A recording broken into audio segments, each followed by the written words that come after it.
Yo creo que me gustaba leer desde antes de aprender a leer. Me acuerdo de perseguir a mi hermano, que es 5 años mayor que yo, con el librito en la mano, perseguirlo por la casa para que me leyera cuando yo todavía no había aprendido a leer. Después fue muy importante para mí en las lecturas de infancia, la biblioteca de la escuela 84, que era la escuela, bueno, es la escuela donde yo hice la primaria, que tenía una biblioteca muy linda, muy llena de todos esos libritos que queríamos leer, que eran los libros de la colección Villiquen y de la colección Robin Hood.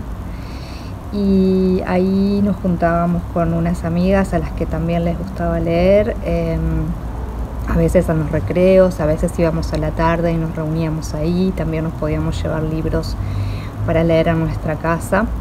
Como me acuerdo, por ejemplo, de uno de los primeros libros que me impactó, Corazón, de Edmundo de Amichis, y después toda la saga de Luis Alcott, que éramos así como muy fanáticas con estas amigas. Creo que arrancamos por Mujercitas y seguimos por todo lo demás.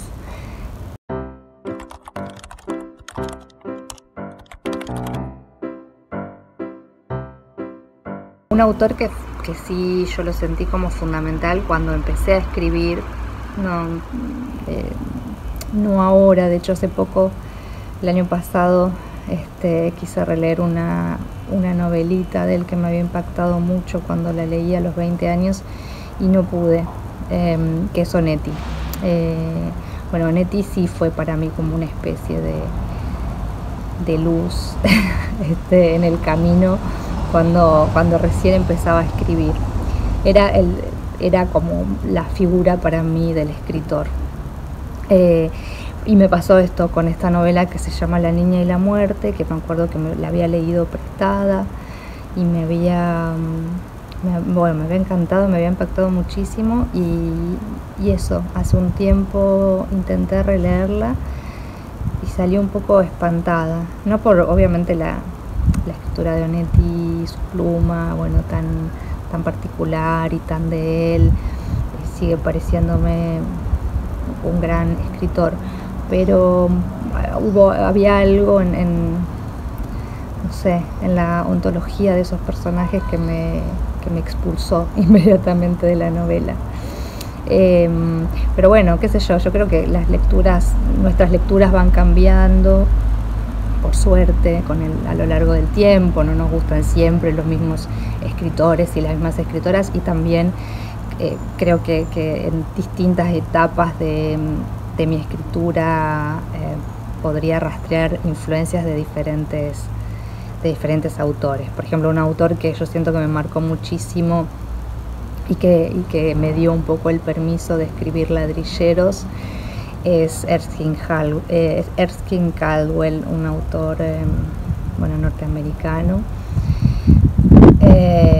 muy leído, muy bestseller en la década del 50, del 60, y una novela suya en particular que es El camino del tabaco, que fue lo primero de Caldwell que leí, y me acuerdo que también fue una conmoción, y yo siento que esa novela me dio el permiso después para escribir Ladrilleros.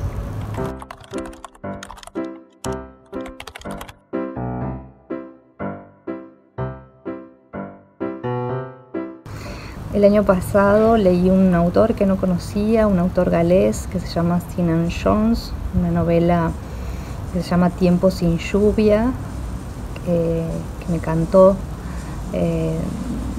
Otra vez ambientes rurales, personajes secos, duros, ásperos, y una novela que transcurre en un día, es el día en la vida de estos personajes que viven en una granja. Es una novela que publicó la editorial Chai, que es una editorial que a mí me gusta mucho, que hace traducciones hechas por autores y autoras argentinas, de autores y autoras de habla inglesa, La traducción esta de Sinan Jones la hizo Esther Cross.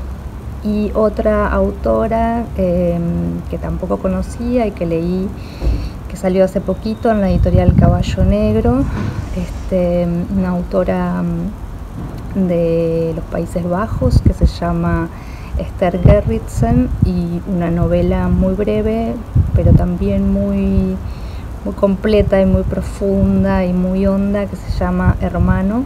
Así que también es una autora que acabo de descubrir, según leí en la contratapa del libro. Es una de las autoras más importantes de los Países Bajos, pero bueno, para mí era completamente desconocida.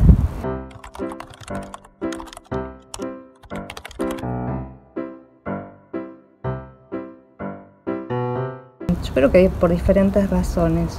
Yo siento que a mí la lectura, sobre todo en la infancia y en la adolescencia, fue una especie de salvavidas. Yo a través de la lectura me di cuenta de que había otros mundos posibles, otras vidas posibles, universos a explorar, a descubrir. Y yo lo que siento es que la lectura siempre es apertura, siempre te da eso, como una apertura mental que creo que si no hubiese leído me hubiese costado mucho alcanzar, o quizá nunca hubiese alcanzado a tenerla. Y también, qué sé yo, y también leo, y también cuando leo me gusta entretenerme. Está un poco mal visto decir que una va a la lectura como entretenimiento, pero a mí me parece que es algo que también está bueno no perder de vista. Ahora, por supuesto, leo buscando otras cosas y a veces hasta leo como si estuviese estudiando a un autor, una autora, un libro en particular. Un poco eso es lo que lamento un poco, haber perdido la inocencia de la lectura, o la ingenuidad que tenía cuando solamente me interesaba leer y no buscaba ninguna otra cosa en esa lectura que un viaje. Voy a decir algo que es bastante remanido, pero bueno, la lectura como viaje, como pasaporte a otros lugares, a otras maneras de ser, de estar y de mirar el mundo.